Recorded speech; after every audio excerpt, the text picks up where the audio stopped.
Hi, Susan, can you hear me? I can. Oh, great.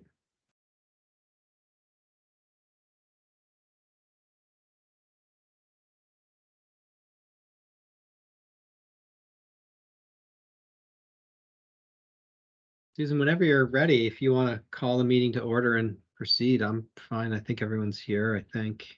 Well, I'm looking at the list and when I see the 3 board members who are attending today, but maybe I'm missing others from the advisory. I was gonna give it a few more minutes. Let me see. Okay, that's fine.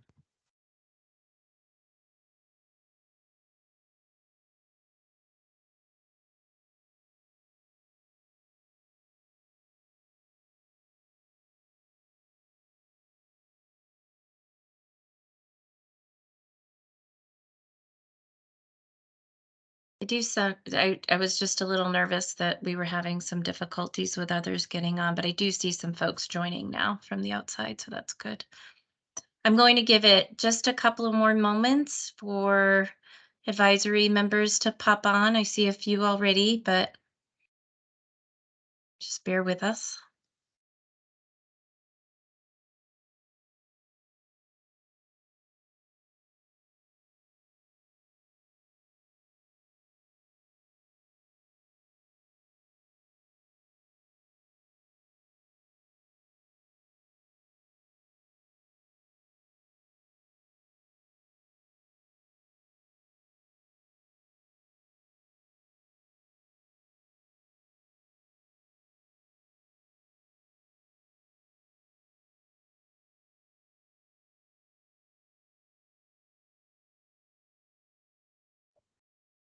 Okay. I'm seeing a handful of advisory members, so why don't we get started? And as folks pop on, they can catch up to the conversation. So, welcome everyone to today's General Advisory Committee meeting of the Green Mountain Care Board. Thank you for joining us on this very humid summer day. So for today, I will first start with giving a heads up to all of our advisory members that as we go through today's agenda, I want you to be thinking about how you can contribute this summer as we review. We have our regulatory summer of rate review and hospital budgets, really giving you a heads up of timelines and opportunities to comment and provide your input.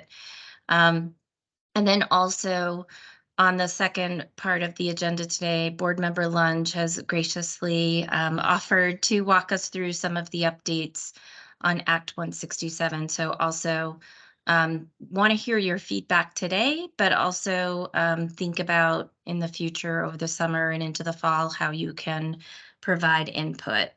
As I said, the agenda today is, I guess we can put up the slides, Kristen, if you want. That will great.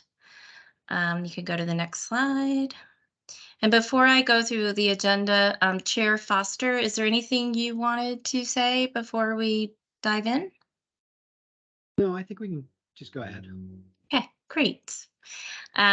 So as I mentioned, we're going to review the upcoming GMCB regulatory processes this summer. Start with health insurance premium rate review, do a high-level overview of the hospital budget process. Then we'll open it up to questions and comments from the general advisory. And then we'll shift it over to the Act 167 updates. We're going to hear an update on the all-payer model work. We invited Pat Jones from the Agency of Human Services, the interim healthcare reform director. She is double booked today. So again, Board Member Lunge will share those updates from Pat and the Agency of Human Services. And then we'll also provide updates on our hospital sustainability work as well as hospital global budgets. And then we will finish it up with more of your comments and public comment, but questions, comments, and public comment. At the end, I do want to make sure we take some time to review, and I have a slide on this, the upcoming schedule for next year for these meetings so we can put them on your very busy schedules. So you can go to the next slide. Okay, so I'm going to turn it over to Jen DiPolito, who is a GMCB health policy analyst, and she's going to give you an overview of the health insurance premium rate review. Go ahead, Jen. Great, thank you so much. You can go to the next slide, please. So I'm going to give a very high level overview. So we have 3 types of health insurance premium rate filings that are submitted to the GMCB for review. There's large group, small group, and individual filings. The large group filings are those for which there are 101 or more employees, and the small group and individual filings are those for which there are 100 employees or less, and for individuals and families. The small group and individual filings used to be filed together each year. In 2022, however, the markets were unmerged, which means that separate filings are submitted to the board for small group filings and for individual group filings each year, and the markets will remain unmerged for 2023. You can go to the next slide, please. So for large group rate filings, I'm just going to review the process. Insurers file rates with the board typically 4 to 6 months before rates will be effective. We have a 90-day process where we review and either approve, modify, or deny a rate. Insurers provide an actuarial analysis to support the proposed rates, and the GMCB has an actuary that reviews the proposed rates and provides an analysis for the board. The Department of Financial Regulation also provides an analysis on the insurer's solvency, and hearings are typically waived for large group filings, but the parties, the insurers, and the healthcare advocate provide memos in support of their recommendations on the proposed rates. So the board issues its decision around day 90. And just of note, the large group rates affect approximately 11,000 covered lives here in Vermont, and the GMCB only approves a manual rate for large group filings. So that means that the board approves an increase in a rating formula and factors that will be applied to each employer. Next slide, please. The small group and individual rate filings is somewhat similar, but they come in every year in May. And again, the board has 90 days to review and either approve, modify, or deny the rate. Again, the insurers will provide an actuarial analysis, and the GMCB's actuary will review the proposed rates and provide an analysis. And the Department of Financial Regulation will also provide a solvency opinion. And then hearings are typically held towards the end of July. We do have hearings every year for these filings, and the board will issue its decision around day 90, which is usually in early August. So these lives that are covered by these plans, there are about 72,000 here in Vermont. And unlike the approval of a manual rate during the large group rate filings, the rates approved for small groups and individuals will show the premiums paid by the enrollees. Next slide, please. So this table shows the difference between large group filings and individual and small group filings. The large group filings are submitted throughout the year, as I said, and the number of filings vary from year to year, whereas individual and small group filings are filed in early May, and this year they were filed on May 9th. And that's to ensure compliance with federal regulations for open enrollment in November. The effective dates for large group plans vary by filing, whereas individual plans are effective as of January 1st. And subsidies are not available for large group plans, small group plans, qualified health plans that are not offered through Vermont Health Connect, so on the exchange, or for reflective plans. However, subsidies are available for qualified health plans that are offered through Vermont Health Connect. So we do encourage folks to purchase plans through Vermont Health Connect so they can take advantage of subsidies for which they may qualify. Next slide, please. So I'm just going to go over the timeline for this year. The board is currently in the middle of its individual and small group rate filing season. Individual and small group filings were submitted to the board. So Blue Cross and MVP are the two insurers who submit filings currently for the individual and small groups. They submitted their filings on May 9th. The board's actuary will submit its analysis to the board, and DFR will submit its solvency opinion on July 5th. And MVP will have a hearing held on the 17th of July, and Blue Cross will have a hearing held on the 19th of July. And the board will hold a public comment forum on July 24th from 4 p.m. to 5 p.m. And details about that forum are made available on our website. So the public is really encouraged to submit comments related to this year's individual and small group filings through July 24th. And more information about the rate review process can be found on our rate review website, which is linked at the bottom of this slide here. And you can also get to it from the GMCB website. So that's all I have. I'm happy to open it up to questions if that's how we're doing this, Susan. I was actually going to go through the hospital budget overview, Perfect. high level as well, and then we'll open it Okay. up to questions. Sounds Great. Thank you. So hospital budgets, again, high level overview.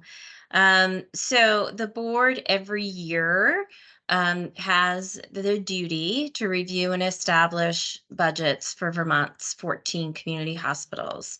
There are many things that the board looks at in its review, and it's a very broad overview of the budgets.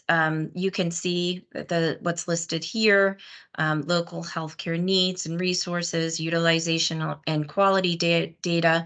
I do want to point out on the quality data that we did take a pause during COVID. We had started to look into building out a framework for quality before COVID, but of course during COVID, the hospitals and many of folks on this call were overwhelmed. So we did take a break from that, but we'll be going back to it, which is exciting because I know a lot of the hospitals do some excellent work on quality and they want to share that with us. We also look at hospital administrative costs and other data, as well as having a hearing where we hear from the individual hospitals, comments from the public, and not listed here, the healthcare advocate has a statutory role in our hospital budgets, and I should also say in rate review as well. Okay, you can go to the next slide. So this is a brief history of the hospital budget oversight. Way back in 1992, the Vermont Healthcare Authority had the authority for the hospital budget review process. And then in 1995, it was moved over to Banking, Insurance, Securities, and Healthcare Administration, also known as BISHCA. And then when the board was created in 2011, the authority and the oversight of the hospital budgets was moved to the Green Mountain Care Board, along with many other healthcare regulatory duties from BISHCA to the Green Mountain Care Board. And at that time, BISHCA changed its name to the Department of Financial Regulation. And you could go to the next slide. Here are some fast facts. I won't read through these, but I think it's something that I want you to leave with today. Again, I talked about the yearly budget process that the board undertakes. Before reviewing the budget, the board establishes guidance and reporting requirements for the hospitals.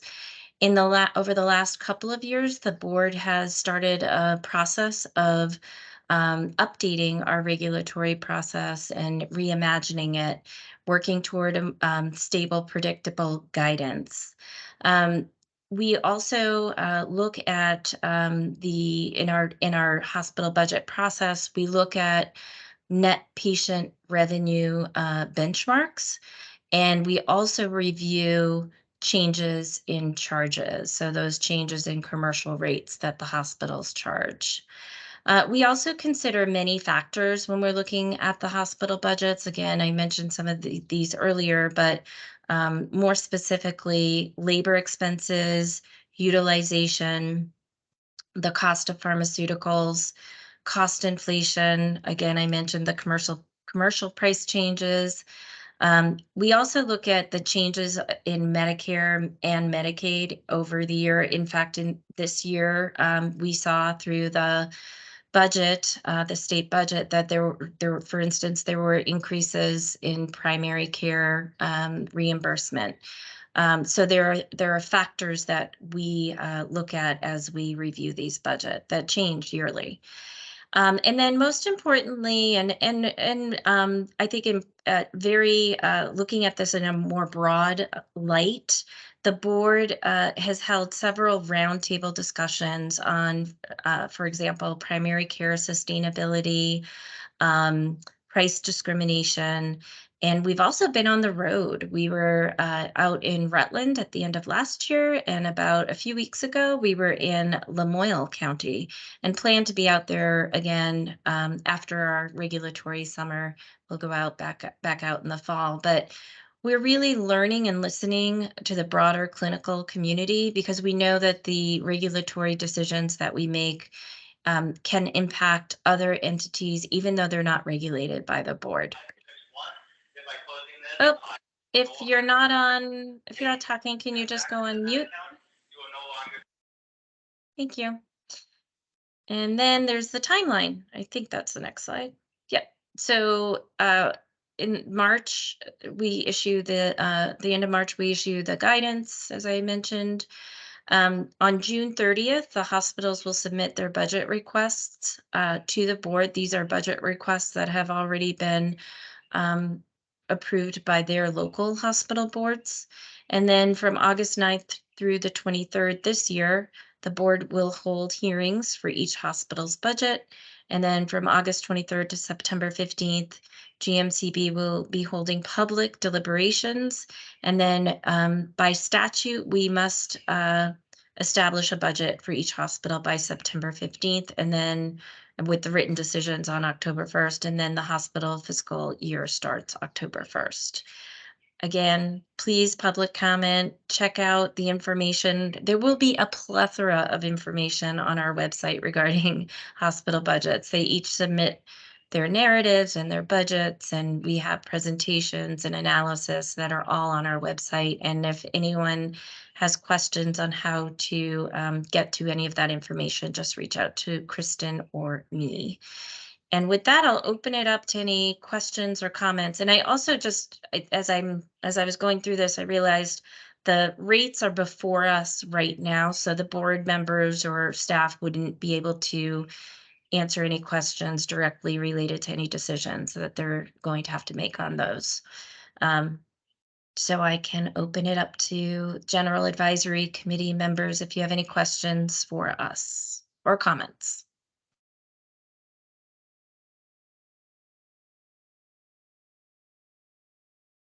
If you don't have them now, I really just want to remind you to check out our website. All of these meetings will be on Teams. They'll be recorded. We really do welcome your input. And if you could share this with folks you know and work with and your community members, that would be great. Oh, I see a hand. Sharon. Hello. Hi. Hi. I'm just thinking, as an advisor on this committee, it's more like I feel like I have a question for the board in what it is that you look at the advisors to maybe help with. Because I don't want meetings to just be sort of dissemination of information, because I don't think of myself as a pass-through sort of entity to spread the word, as much as I feel like the advisory committee should be helpful in advising. Sorry, I don't understand. Oh, my watch is telling me it doesn't understand. I don't understand myself, so anyhow. Sharon, that is an awesome question and something that I can say every time I set up an advisory. I'm always balancing that of what can the advisory actually do for us and provide advice on versus being able to lay out the work so that you understand where we are. Totally get it. So I'd love your ideas and I'm open to them. And of course, if the board members want to chime in too, that would be great. Great question. I guess what I'd like to know from this information, which is very valuable, and I do sort through it, and I'll go back and read it all again so that I can make sort of more intelligent conversation. But what is it the board feels it struggles most with? Is that a good question? Yeah. Board. Where do we begin? I'll chime in real quick. I think it's a great question, Sharon. And I think what I look for is what Susan said, advice, where you think we can do better, how you see us doing things, if you think there's a different direction we should be taking, any sort of reasons why we should go in a different direction. I think all of that's extremely valuable. I mean, I've gone out, I've met with you, I've met with a lot of other folks. I think the most valuable thing that I do is hear from a wide spectrum of people on getting input on how we can do our work better. So I view this as sort of a codified or, you know, set opportunity for that from people that we know are experts in all these issues. In terms of what we struggle with, I would say that we struggle with what we don't know. There's a lot that we don't know, and it's really hard to make really impactful and hard decisions when you don't know things. So I look to this to fill some of those knowledge gaps. And I don't want to speak for Jess or Robin, who've done this a lot longer than I have and may have better views or different views. No, I think those are excellent answers. I think that if we have some blind spots that you're seeing, please feel free to share any blind spots that you've seen. I think we have a very heavy regulatory season coming up in front of us in terms of, as you know, the rate review process and the hospital budget process. All of the materials are available online, so you have access to exactly what we have access to. If there are questions that we should be asking of the regulated entities, if there's information we should be pursuing, you should feel free to share that with us. You know, it depends on how much time you have in the in-between season, between our, you know, general advisory meetings. But certainly we're about to hit a very, you know, busy season. So if there's some blind spot, there's some questions, there's some interesting data that you think would be helpful in our decision that we don't have access to, or we should get access to, I would say just share that with us. And I guess the only thing I would add is I think some of the best feedback we've gotten in the past was on things like the health information technology plan, the workforce plan, documents that are a little less technical and more and broader in terms of our review, because I think it's probably areas that are a little more directly impacting on your day-to-day. And so I found that feedback on those particular things very, very, very helpful. Sort of in that light, I've done a little bit of look into the AI, and I understand how people resist change. And I think especially healthcare professionals are reluctant to accept technology in almost a way that they fear it's gonna usurp their authority. Instead of being a tool that they're in control of, they recognize that this will create opportunities and efficiencies, reduce cost, and so forth. So I did listen to the primary care advisory meeting, and I heard one doctor, when the topic of prior authorizations came up, you know, please don't let AI do that for us. But frankly, I know what kind of is involved in authorizations. You really do have a checklist, or let's put it this way, the insurers have a checklist that they kind of go through. So what I'm getting at is I don't think that anything should be flat out rejected, but yet explored, and then even given an opportunity, at least in a section like a pilot. Let's make sure that we take advantage of these AI opportunities. I do think that that's the future across the board in many industries. So that's like a recommendation that I have as an advisor. I was actually the first to use medical records in physical therapy in Vermont, even before the PT offices of UVM. When I started the business, I saw the future, and I saw the efficiency and the benefits in tracking and billing, all of that. So, but my gosh, you would have thought I was pulling teeth to get my staff to buy into it. They wanted paper and pen. I get that. So please, as a board, seek for, I would say, when you're questioning a regulatory sort of target, to say, how are you incorporating this new technology I'll be quiet. Let other people talk. Yeah, that's great. Thank you so much, Sharon. AI is coming up quite a bit lately, and that's a great question. I just jotted that down. Thank you. Jeff McKee, I think you're next. Sure. Hi, everybody. So Hi. I'm just following up on something that you had mentioned, Susan, around the primary care sustainability, and not a surprise, that's really important to me as a CEO of an FQHC.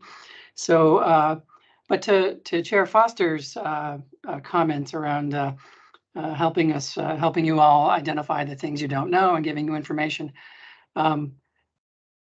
Any guidance about how we can do that better? Because I think almost all of the FQHCs are forecasting very significant losses in this next year.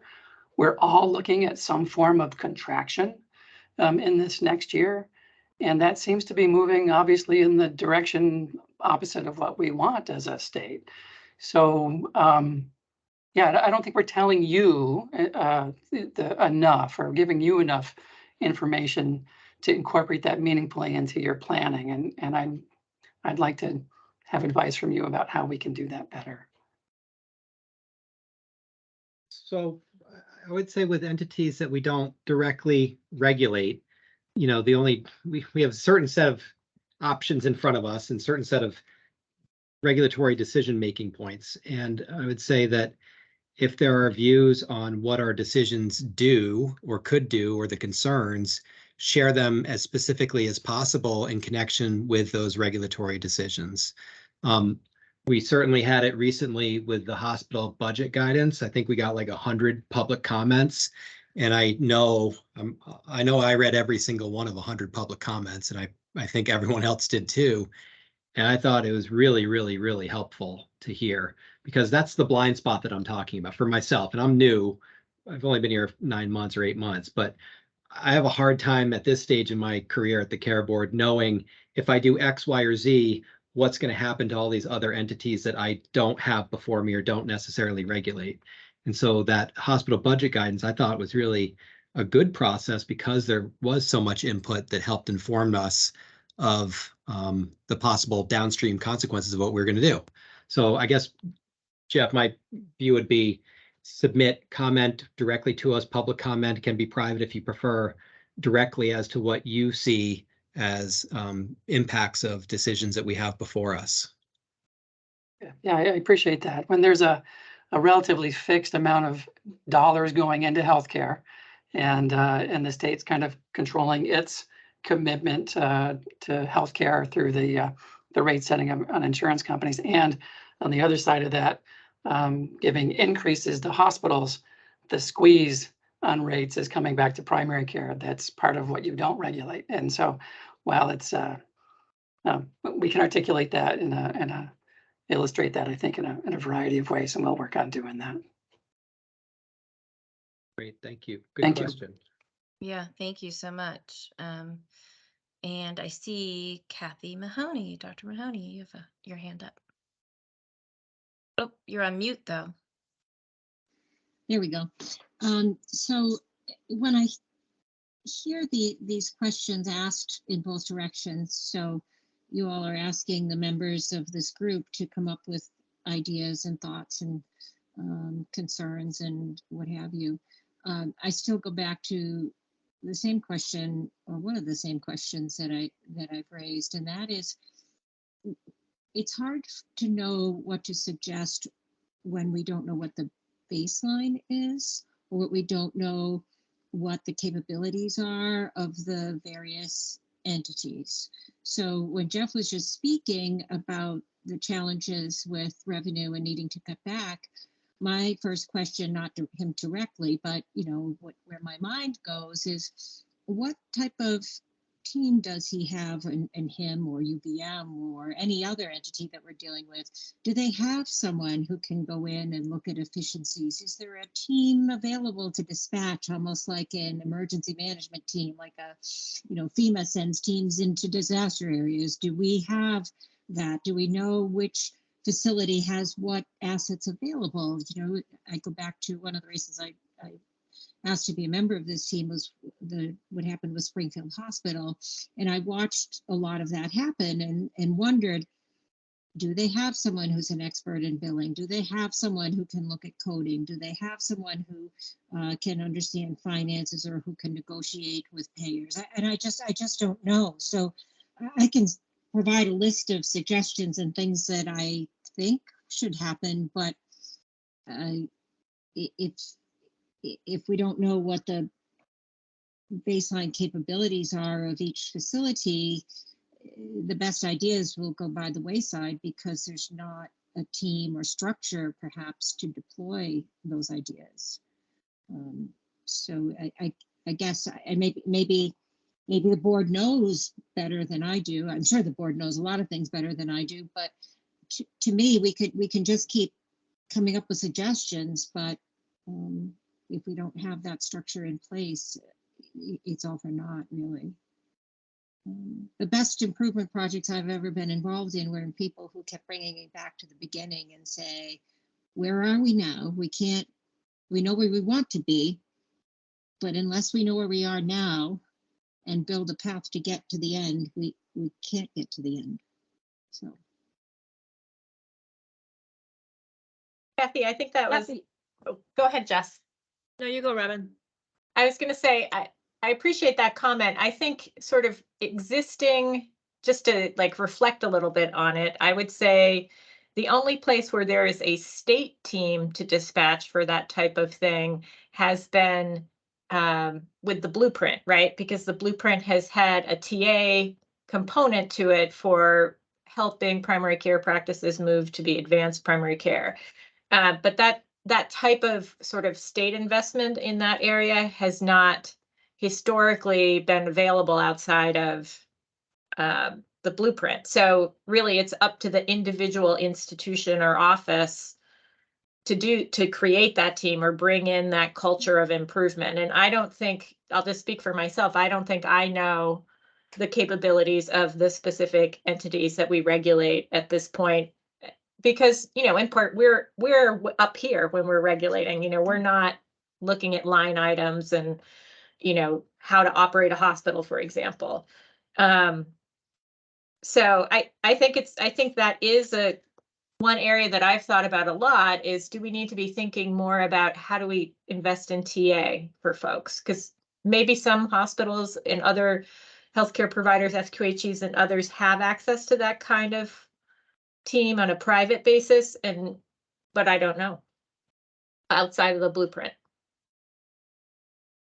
Yeah, I'm just going to add to that, Kathy, if you have a list of questions that would elicit, you know, that kind of information, it may be helpful to us in our hospital budget process, for example. So if there's specific, you know, questions that we might inquire about what the capabilities are, particularly in a hospital that's struggling, you know, you might be a great person to advise us on those types of questions.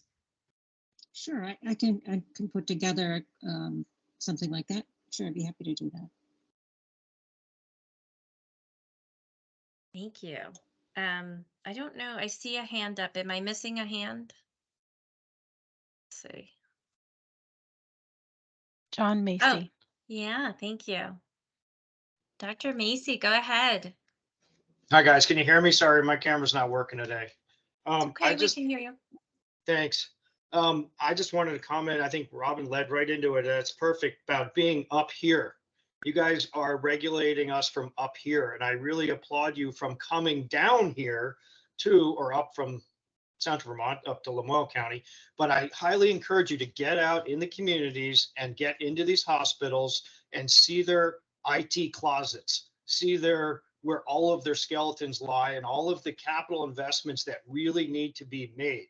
Because you get these reports, you get all these nice slideshows and presentations and financial statements, but you really need to see what is actually at stake here.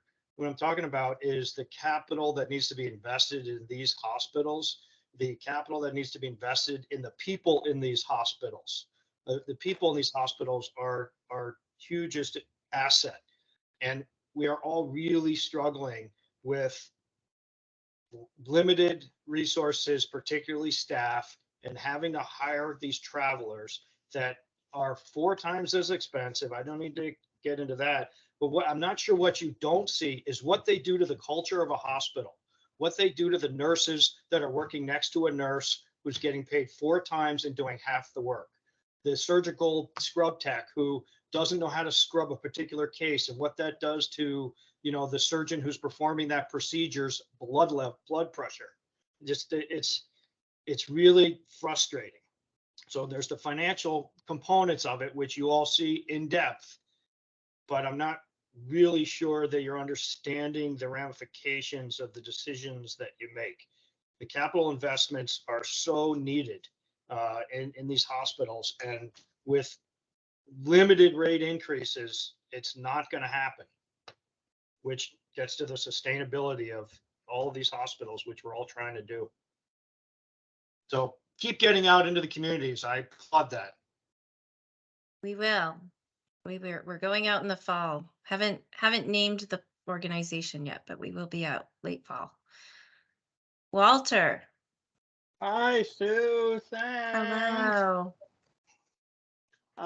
Just want to build a little off what John said, not only with going to see how the hospital culture and all that, but also the patients. I don't know how you can do this. It's probably easier said than done, but I'll just throw it out there. Surprise medical bills, for instance, looking at all the codes that are on these things that no one understands, what it's like to go in and negotiate for a service at a hospital because you don't have insurance, stuff like that. Because that's also a big component of it. I'll be quiet now, Sue. No, this is great. This is excellent advice from all of you. We really appreciate it. Anyone else before we shift? Okay. Susan, can I ask you a question? Yes. To what Walter said, with you getting out into the communities, how much public awareness is there of these events? Do you get many public people there, or is it just sort of hospital administrators and maybe some physicians? That's a great question. We work really hard to get this out into the public. For instance, we had the Lamoille County visit where that was held at Green Mountain Services and Supports. I put that on Front Porch Forum, and we do work with all of the providers in the community to have them put it out on their newsletters, etc. But yeah, no, another thought I had, and I think I've shared this with some of the board members. If not, they're hearing it for the first time, which isn't always a good thing to surprise your board members. But I've often thought of having it maybe later at night too, like have it after work hours so that folks who are working all day could attend a session, so we could see more of the public that way. Thank you. That's great. That might be a great idea, Susan. Thanks. We'll see what my boss thinks about it. Okay, so anything else before we go back to the slides? All right, I will turn it over to Board Member Lunge, who will walk us through some of these updates on Act 167. Thank you. Kristen, you can go to the next slide. So, so first of all, I just want to give a little bit of an overview of what's happening in the healthcare reform space. Before I jump in, I do want to mention that I have some slides in this deck, and we'll talk a little bit about the subsequent all-payer model agreement, which is the area that AHS is leading. I obviously cannot talk or speak on behalf of AHS, so what I'm going to be saying is the same thing that I've heard them say. I'm happy to attempt to try to answer questions, but if not, we can take a note and send it over to Pat. So my apologies that Pat couldn't make it, but I'll do my best to substitute for her. So I think we've talked with this group a number of times about Act 167, which set up a framework for healthcare reform in general, but also some specific work for the board. There are 4 components to it, and you can see those on this slide. The first is the subsequent agreement with Medicare to our current all-payer model ACO agreement with the federal government. The second is developing value-based payment models for hospitals, specifically hospital global budget development, which is an area that we'll touch on in a moment in a lot more depth.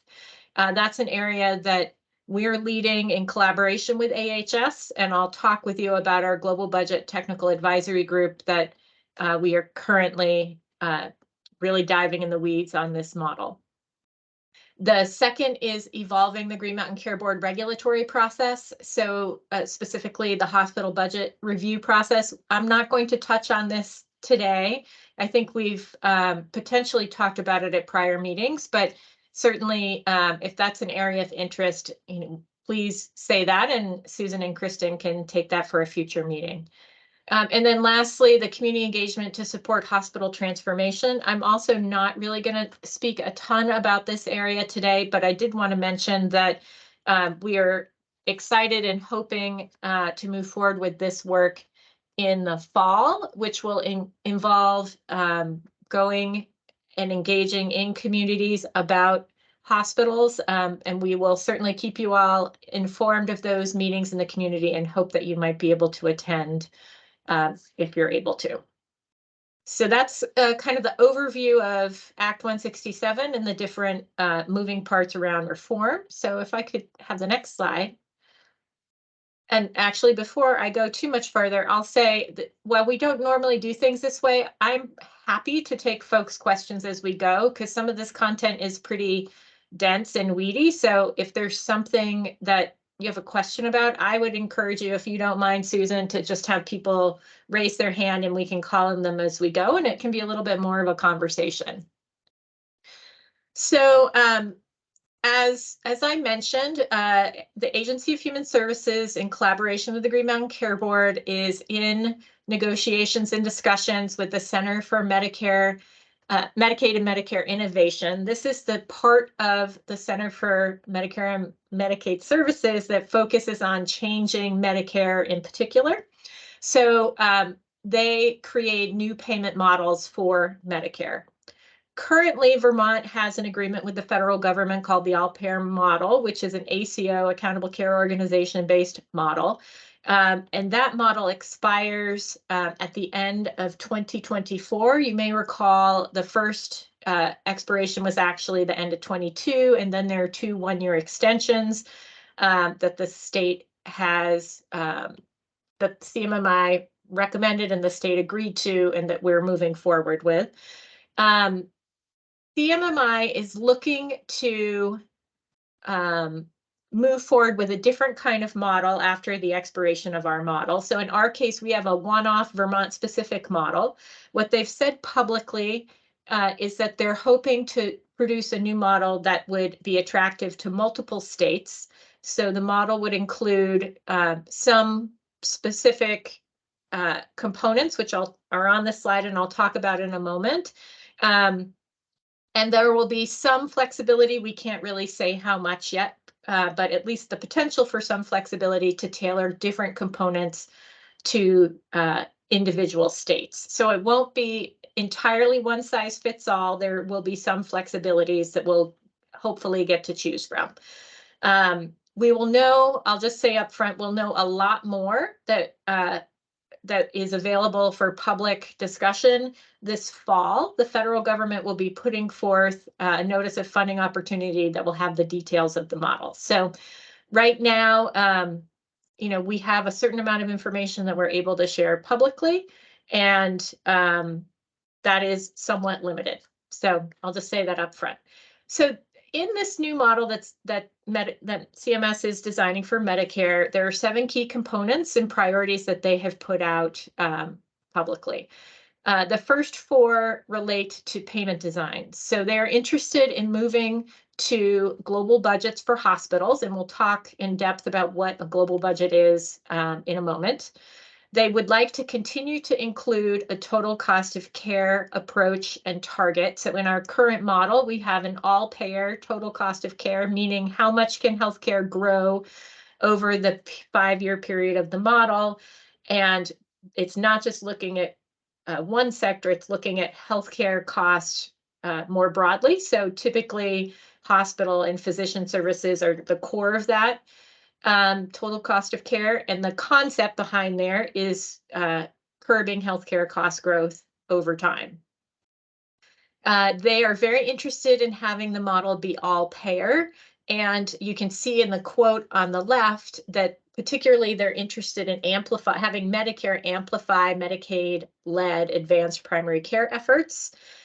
So in our case, that would be the Blueprint for Health model.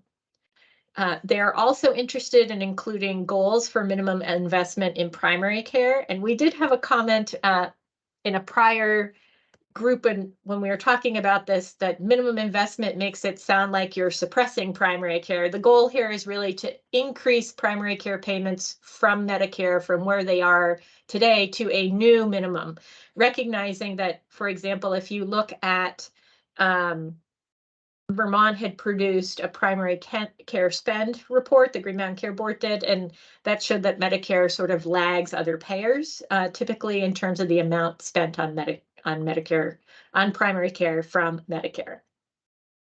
There's a principle of really wanting to include safety net providers from the start, and they would include federally qualified health centers and critical access hospitals in that definition, among others.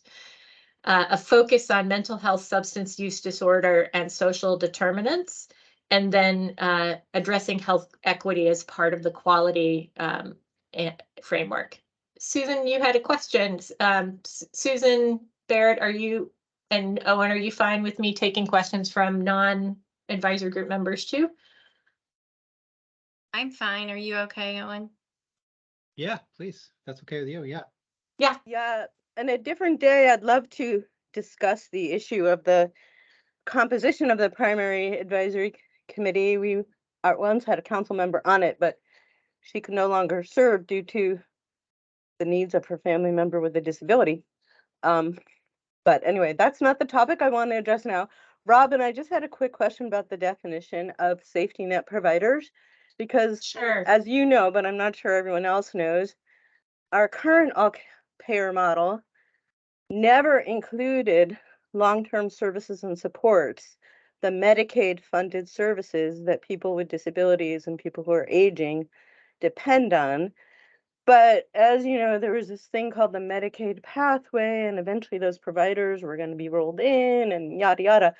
My concern here is I'm curious if safety net providers means providers of home and community-based services.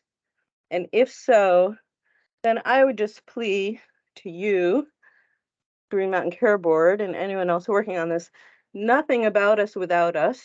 Please make sure that unlike last time, the people involved in Medicaid funded services are involved in the design of whatever healthcare reform efforts go on in Vermont, so that we're not left out and then really hurt by the process as we were with the lack of delivery system reform funds that all went to the ACO.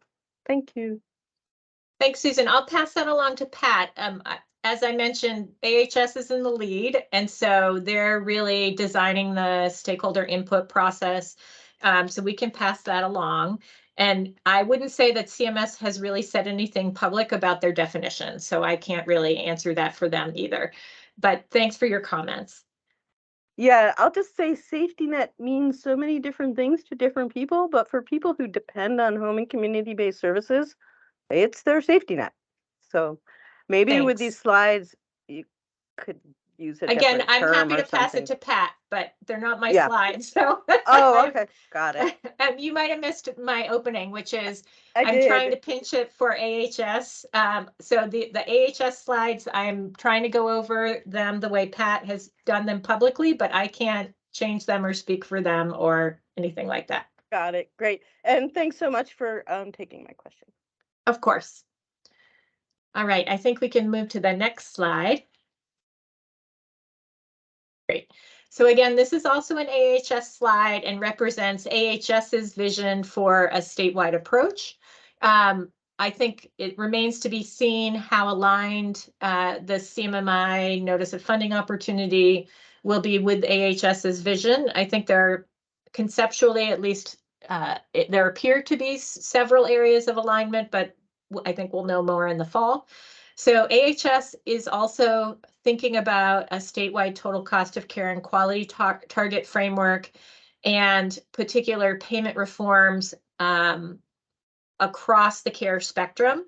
That you can sort of see the different areas that they've highlighted, and that there are areas where AHS hasn't yet delved into what type of payment reform activity would make sense, and that would include long-term care providers. To Sue's last question, another feature that AHS has been talking about is potentially creating shared quality payments for 2 or more providers. So the example that I've often heard them use is a payment that would go both to a hospital and a mental health and substance use disorder provider in order to kind of create alignment between those 2 systems where there's overlap or transitions of care. I can't really speak too much more about that. I think they're still working on what they mean by that and how that might work. And also waiting to learn more about CMMI's primary care approach in the new model that will come out this fall. So next slide. And then lastly, the Agency of Human Services has a healthcare reform work group that they meet with. There are several subgroups to that. So there's a global budget technical advisory group. That's an advisory group that actually we co-lead with AHS, with Pat. And it is part of this subgroup structure in part because there is a recognition and desire that there should be some alignment in the areas of work with stakeholders. AHS is also leading a Medicare waiver technical advisory group whose purpose is to explore whether there are care delivery transformations which would be more feasible if there was a change in Medicare law. And so they've been working with different provider groups to try and identify what those might be.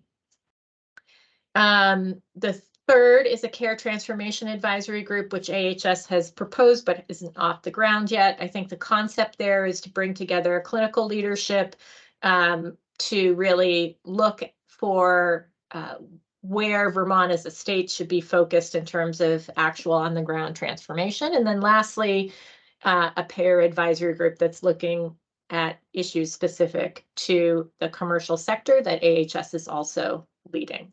So next slide. So back to now we're moving back to the Green Mountain Care Board work. So I'll be able to speak a little more in more detail to these slides.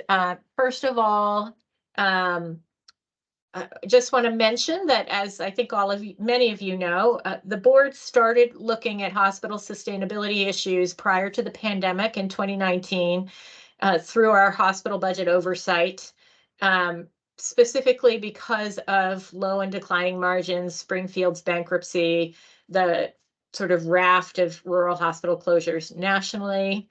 The legislature also tasked us with leading the Rural Health Services Task Force, which looked at potential solutions and kind of started this discussion about how do we move forward given the challenges that are facing our state. The legislature did pass a couple of different bills during the pandemic, 2020 and 2021. A lot of our work with providers slowed down during that time, recognizing that people really needed to focus on the pandemic. We did provide recommendations on hospital sustainability, as well as a payment reform report during that period of time, and then Act 167 passed, which directed us to lead on the areas that we already went over. Next slide. So delving down specifically to global hospital budgets, so this is a key area of work that Green Mountain Care Board is collaborating with and in the lead on with AHS. So there is a global budget technical advisory group. Kathy Mahoney is part of that. So I'll give her a shout out and a thank you. It's co-chaired by myself and Pat Jones, from the Interim Director of Healthcare Reform from AHS. And we have some contractor support to help with that work. Really, what we tried to do in selecting the membership was to focus on folks with fairly technical expertise who had some background or knowledge of provider payment models and contracting, because this group, the goal is to get into the weeds on this potential payment model, understand how to develop the modeling or the straw model that we'll need to really run the numbers to see how this particular payment model would look in real life. Our materials are posted publicly on the Green Mountain Care Board website, so you're welcome to take a look. But I'm going to go over with you sort of in general, kind of where we're getting to in this group right now. Next slide. So the first question, of course, is what are we talking about here? So I tend to like to use the term global hospital payment instead of global hospital budget because of the Green Mountain Care Board hospital budget process that we touched on earlier. Because of in our regulatory process, we're looking at the hospital's budget holistically and looking, although our regulatory levers are really at the top level in terms of capping growth, the purpose of a global payment is to move towards a payment structure from a payer, including Medicare, to a hospital that is a fixed, often prepaid amount of funding for a certain period of time for a specific population, rather than fee for service. And so there are examples of how these payments work in other states that we'll touch on in a moment. So really, I think the goal behind the payments are to shift to a predictable, steady financing or revenue for the hospital and for the payer. So it provides some cushion against really large volume swings like the drop we had in COVID-19, but then also the big up we had in 2021. It should provide greater flexibility so that hospitals can really think about how to best meet their community needs instead of really focusing on the areas that under fee for service are revenue generating. So instead of worrying if a service is not revenue generating under fee for service, that creates a certain financial perspective, particularly in the CFO type offices. And the idea here is to take and change that equation so that the thinking becomes more about expense management and community needs and how do you shift care upstream. Because if the hospital's fixed costs are covered, then there's an incentive to reduce the variable costs. Now, that's obviously easier said than done, but the goal would really be to design these payments so that there's a focus on quality, health outcomes, equity, as well as controlling hospital spending. Next slide. Thank you.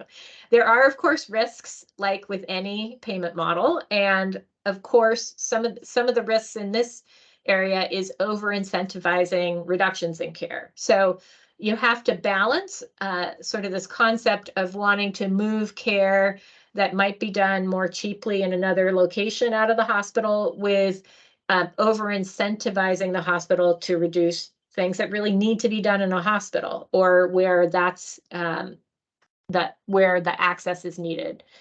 And then there's also a risk that in the payment design, you might not provide enough dollars to truly cover the true cost of providing care. So those are some risks that need to be mitigated and planned for. But the idea is if you can balance all of these things in a reasonable way, you could potentially create different financial incentives than what are created currently under fee for service. Next slide. So the way the payment model is designed, is to perspective, at least what we're expecting. And now I'm going to speak more specifically really to what we would, what we're looking at for and thinking about for Medicare. So we're basing this on 2 existing models in the country, one in Maryland, one in Pennsylvania, where Medicare has implemented these types of models. So what's happened in other states is that hospitals are paid prospectively for an amount for a defined set of services over the course of the year. And this is, again, paid for by Medicare. That payment is to a significant degree fixed regardless of the quantity of services. So it's a set amount of dollars every month for a specific population. The way it's been designed in other states is to create a base budget that's based on historical revenue. There are some things that are not paid for by claims that tend to be excluded. So this tends to look at claims for the most part, or fixed payments through, for example, our current ACO program would be included in that as well. And then you trend that forward to get to your first year of payment. And then you will have trending factors and adjustments year over year, but you don't reconcile back to what would have happened under fee-for-service every year. So the idea is create a base budget that covers fixed cost, trend it forward to address certain things like demographic changes, obviously medical inflation to some degree, labor issues, shifts in the market. So if a hospital closes a service or adds a service, that needs to be taken into consideration. If people suddenly, shift their care pattern, so instead of going to hospital A, a lot of people move to hospital B, that might need to be accounted for. And then in the other states, and what we are kind of guessing that Medicare might be looking for is performance measures as well. So this is where you build in quality and equity measures, population health, to really change the way that hospitals can make more money from revenue generating fee for service to improving quality, improving equity, improving population health, so that the dollars follow those performance measures. Next slide. So as you can get a sense of, there's a lot of weeds here in this, and I've kept it at the medium level, I would say. What this group is doing is through the fall, we're really delving into each of these specific areas. So defining the population, defining what services can be included in a global payment or global budget.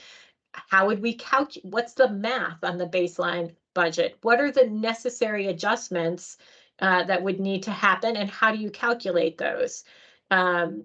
What should the payer participation be like? Now, Medicare, as we've said, we're expecting, based on their public statements, for them to include a global budget methodology in the next multi-payer model. But, really, this type of payment methodology will work better if more of the hospital's revenue moves into this new payment methodology and out of fee-for-service. I think one of our lessons from the current ACO program is that for each individual hospital, there hasn't been enough of their volume in the new payment methodology for it to work, to change in a big way, I would say, the provider behavior. So if you don't have multi-payer participation, sort of the theory behind this and many multi-payer models is that you need a certain amount of participation and certain amount of revenue for the payment model to be effective. Similarly, provider participation, how would that work? And then how do we, to Kathy's earlier point, what strategies might we ask for from the federal government to support care transformation and quality under a global budget? And then, also evaluation, monitoring, those sorts of things. So the group's we've been meeting for a couple hours about every 3 weeks to go through each of these topics, and we hope to be done this fall in time to have created a way to analyze and assess the model that CMMI will be publicizing. Next slide. So where we are to date is we're currently working to develop a straw model based on the recommendations that, and we here is the board, AHS, and the consultants. So the state folks are working with our consultants to develop a straw model to bring back to the technical advisory group and others, quite frankly, for input.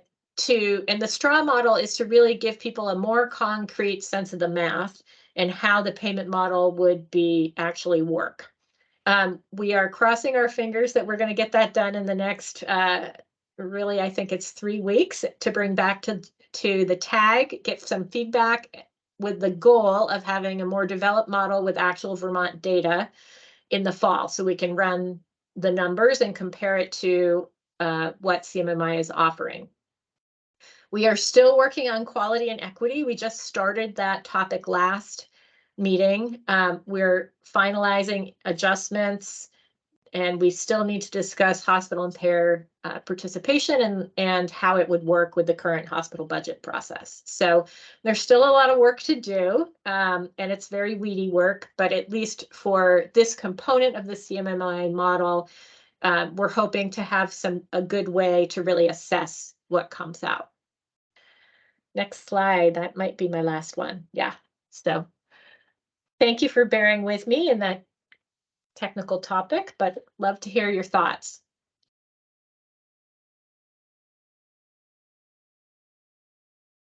Sharon.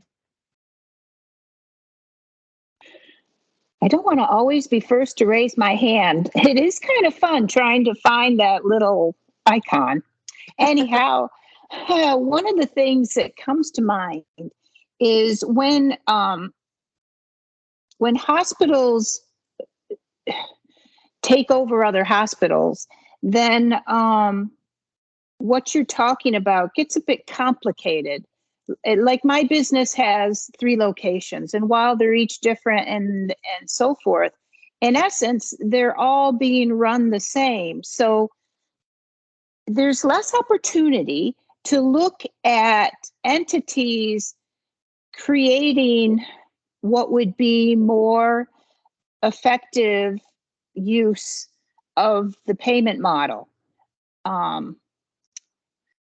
If UVM Health Network takes over more hospitals, then what we're looking at is different than hospitals all sort of working under this model and finding a way to make it work.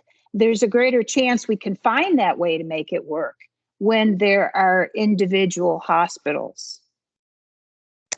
I just kind of, that's what came to mind. I mean, eventually, hopefully not, but I would hate to see that we're not even talking about hospitals. We might be talking about hospital, and that would be a shame here. I think competition and innovation, and I don't need to go down that rabbit hole, but as you were talking, I was thinking about the disadvantage of having the tentacles of one major entity. Yeah, I wonder if you have thoughts about Dartmouth in that same vein, because we have certainly seen greater affiliations with Dartmouth. For example, SVMC in Bennington is going down that path. So I wonder if you have other thoughts or similar thoughts with Dartmouth, and how Dartmouth is obviously even more tricky because they're not located in Vermont. Yeah, I think, I mean, certainly this is a national issue where we're getting fewer hospitals and kind of like dealing with mega groups. I don't know that much about Dartmouth. I do know this, that their reputation in many ways is better, and it's probably a topic for another discussion, but I wish it were that as hospitals take on more business, that they actually have economy of scale, but it's just not happening. And so I think that the reality is showing the opposite, that we are hurt by this process of one entity taking over more. But somebody else should speak about how Dartmouth is handling this. And I mean, certainly I know that Dartmouth and UVM, while they work together. They are separate entities. So with this payment model, we would be able to see the effect on two separate sort of mega systems. I should also just say that at least in the other states, the way the payment methodology has been calculated has been on a specific hospital entity, even when they're part of a larger system. So as you may expect, Maryland has a bunch of systems as well. In Maryland, it's been implemented on a hospital by hospital basis, even when they're part of a system. Just I realized I didn't say that earlier. Yeah. Has it been working long enough to see if there's a real difference, like in any way?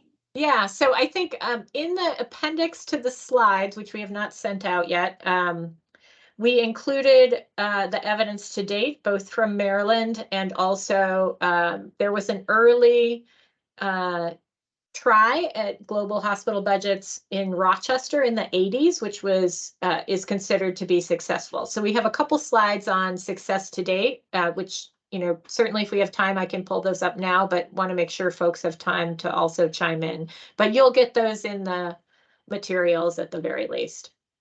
So there's certainly been some success, I think, in both Rochester and Maryland in terms of cost containment. In Maryland, it's evolved in several different ways over time. So they went from just having a budget process to a global budget process. So they had a fee-for-service rate setting process, a global budget process, added on total cost of care because they saw care moving from the hospital to hospital-owned entities outside of the hospital as a way of, you know, kind of living within the global budget, but still growing. And then they moved to total cost of care to push back on that and then added in a primary care model relatively recently, recognizing that you need to make sure you're seeing robust primary care. So, you know, like everything in healthcare, there's usually a step forward and 2 steps back and then 3 steps forward and 1 step back. And hopefully you end up, you know, making progress. But I think overall, CMS at least would say that the Maryland model has shown success. Thank you. I think I saw Dr. Macy's hand up. I'd be interested to know how you define the population of, say, a critical access community hospital, particularly in relation to certain critical hospitals in this state that seem to have a reputation that take folks from all over Vermont and way outside of their service area, Copley being one, St. Johnsbury being another. There are other hospitals, you know, that have reputations that attract patients from all over the state based on certain services that they provide that are not provided elsewhere. Yeah, so, sorry, you know, that includes patient choice. Yeah, of course.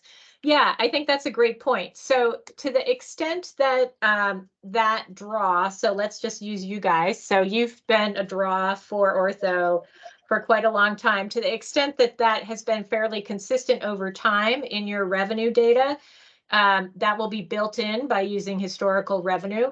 But there is a market shift adjustment. So if, for example, all of a sudden more people started coming to you from, let's say, CVMC, the data should show that, and then there would be an adjustment. So you'd get an up, CVMC would get a down. That's how it's worked in Maryland. Now, to be frank, Maryland doesn't have critical access hospitals, so there's a lot of critical access hospital specific stuff we're going to need to think about and look at before implementation, because critical access hospitals are different. But at least conceptually, that's the way Maryland has been explained to me. And I'm happy to, you know, go deeper in the weeds with you if that would be helpful offline. Sure. Then the other question I have is that critical access hospitals get paid a differential for being a critical access hospital. And that is obviously a huge benefit to any of those critical access hospitals. And that, you know, just the whole critical access status needs to be accounted for. Absolutely. Thank you. Did I miss anybody else?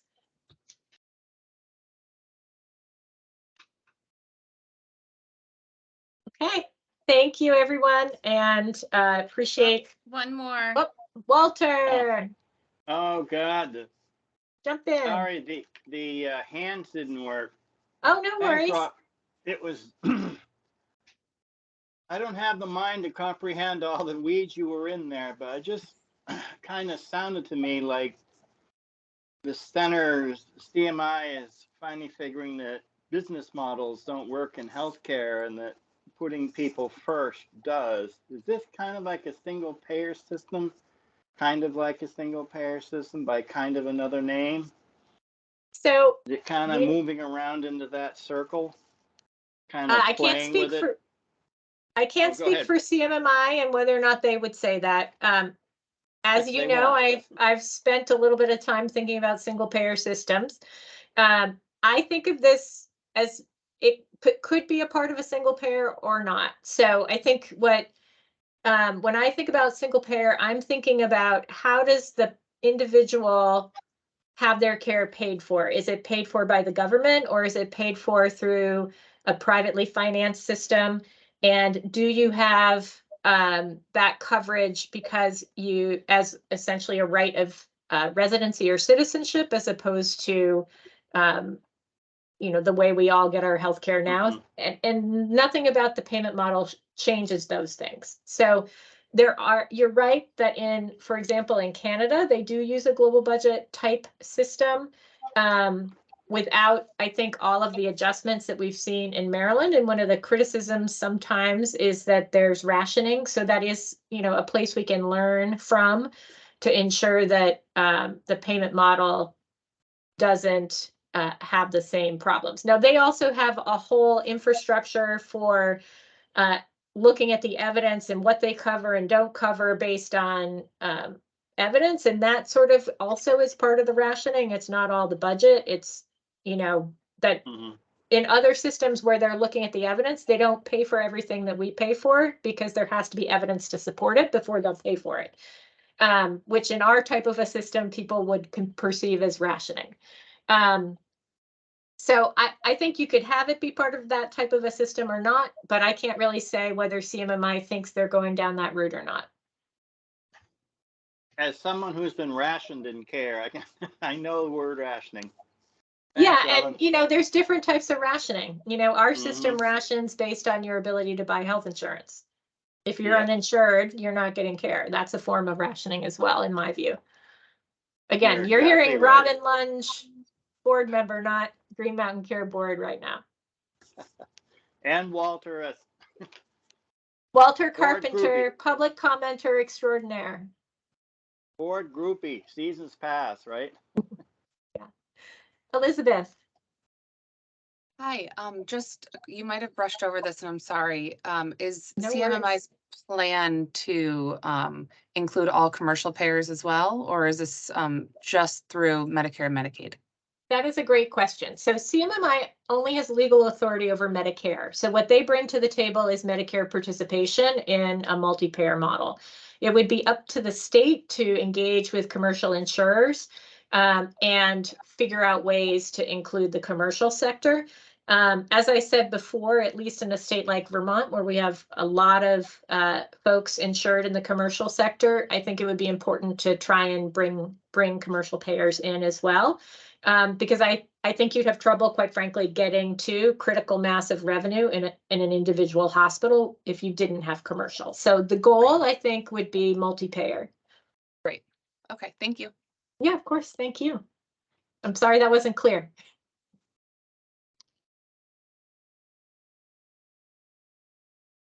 All right, I guess I'm turning it back to you, Susan Barrett. Thank you.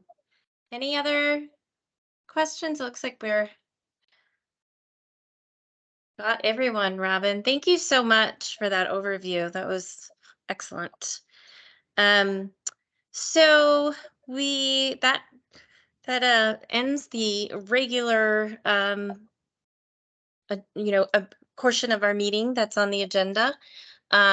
I would like to open it up to the public comments at this time, if there are any, for members of the public attending.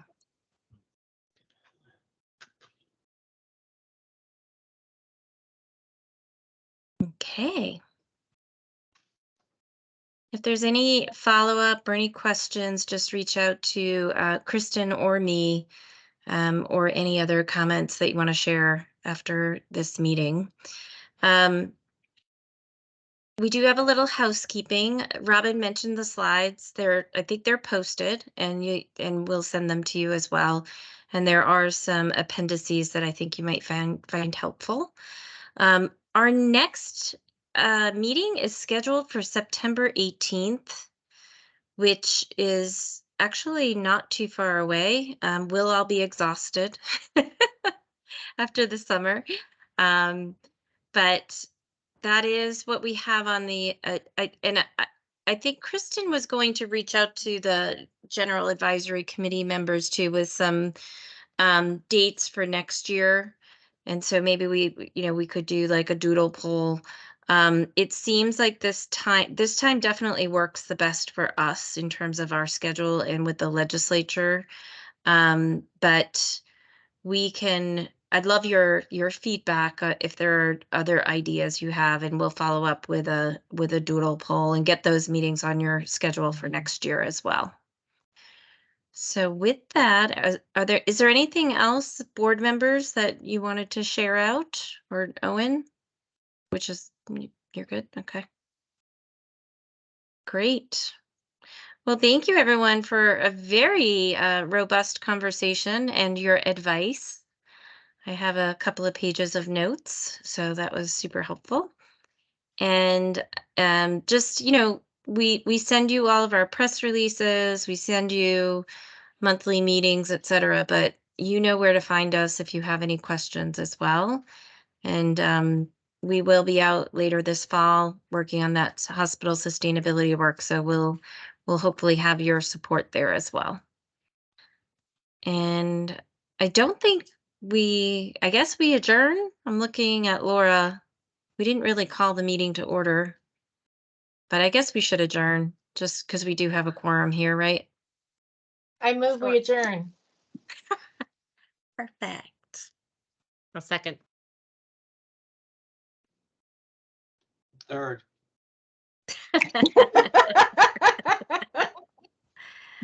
Should we take that as a vote? I'll vote in favor. All right. Thank you, everyone. Have a good day.